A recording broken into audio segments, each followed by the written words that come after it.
রাজ্য জুড়ে যখন তৃণমূল কংগ্রেস ও বিজেপির লড়াই, সেই ফাঁকে দক্ষিণ মালদহ লোকসভা কেন্দ্রে নিজেদের দখলে রাখতে সফল জাতীয় কংগ্রেস। রাজ্যের একমাত্র কংগ্রেসের সাংসদ হলেন ঈশা খান চৌধুরী। এ নিয়ে টানা 13বার এই কেন্দ্র থেকে জিতল জাতীয় কংগ্রেস, যেখানে রাজ্যবাসী ভরসা রেখেছিল অধীর রঞ্জন চৌধুরীর ওপর। কিন্তু গত 5বারের সাংসদ অধীর রঞ্জন চৌধুরী এবার পরাজিত হয়েছেন তৃণমূল প্রার্থী ইউসুফ পাঠানের কাছে।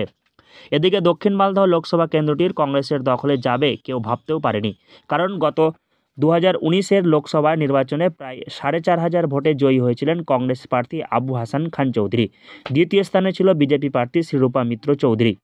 আমরা খুব খুশি। আমরা ধন্যবাদ জানাই মালদা এবং আমাদের ফারাক্কা শামশেরগঞ্জের মানুষদেরকে যেভাবে দুয়া আশীর্বাদ দিয়েছিল আমাদেরকে, সেটা আমাদের এক্সপেকটেশন এরকম একটা ছিল যে আমরা 1 নম্বর পজিশন আছে। কেন পাবলিকের যেভাবে সাহারা পেয়েছিলাম ইলেকশনের সময়, ভোটের সময়, ফিল্ডে যখন ঘুরছিলাম, এরকম খুব সুন্দর একটা পেয়েছি, হাওয়া পেয়েছি।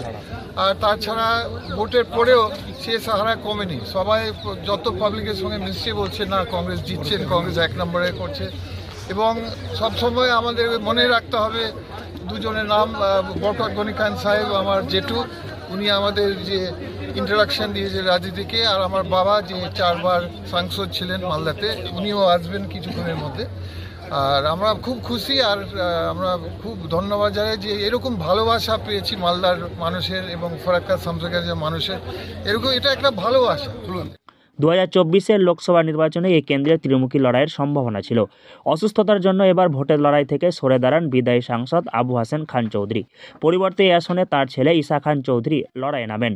প্রার্থী পরিবর্তন হলেও কংগ্রেসের দখলেই গেল দক্ষিণ মালদহ লোকসভা কেন্দ্র। শুধুমাত্র জয় নয়, ভোটের অঙ্কে বিরাট ব্যবধানে তৈরি হয়েছে। খুব আনন্দ পাচ্ছি এবং আমার মনে হয় আমার ছেলেকে বললাম আপনারা সবাই যেভাবে পরিশ্রম করেছে তার ফল আজকে আমরা দেখতে পাচ্ছি। বিশাবু প্রচুর পরিশ্রম করেছে এবং আমাদের যারা নেতা এবং কংগ্রেসের লোকরা সবাই প্রচুর পরিশ্রম করেছে এবং তারই ফল আজকে আমরা দেখতে পাচ্ছি। কংগ্রেস প্রার্থী ঈশা খান চৌধুরীর ধারে কাছে নেই কোনো প্রার্থী।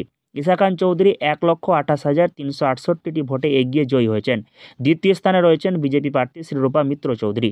গত লোকসভা ভোটের তুলনায় এবছর জয়ের ব্যবধান বেড়েছে। কংগ্রেস প্রার্থী ঈশা খান চৌধুরী মোট ভোট পেয়েছেন 5,72,395টি।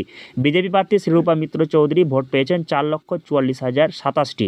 তৃণমূল কংগ্রেস প্রার্থী শাহনওয়াজ আলী রায়হান ভোট পেয়েছেন 3,01,026টি। লক্ষাধিক ভোটে জয়ী কংগ্রেস প্রার্থী। কংগ্রেসের শক্ত গড় হিসাবে আগাগোড়া থেকেই পরিচিত দক্ষিণ মালদহের এই লোকসভা কেন্দ্র। বরকতদার আমল থেকেই বারবার এই আসনে জয়ী হয়েছে কংগ্রেস। এ নিয়ে 13বার দক্ষিণ মালদহ লোকসভা কেন্দ্রে কংগ্রেস প্রার্থীর জয়। আর এই জয় থেকে নিশ্চিত মালদহে এখনও গণিমিত অব্যাহত। মালদহ থেকে হরষিত সিংহ, লোকাল 18 বাংলা।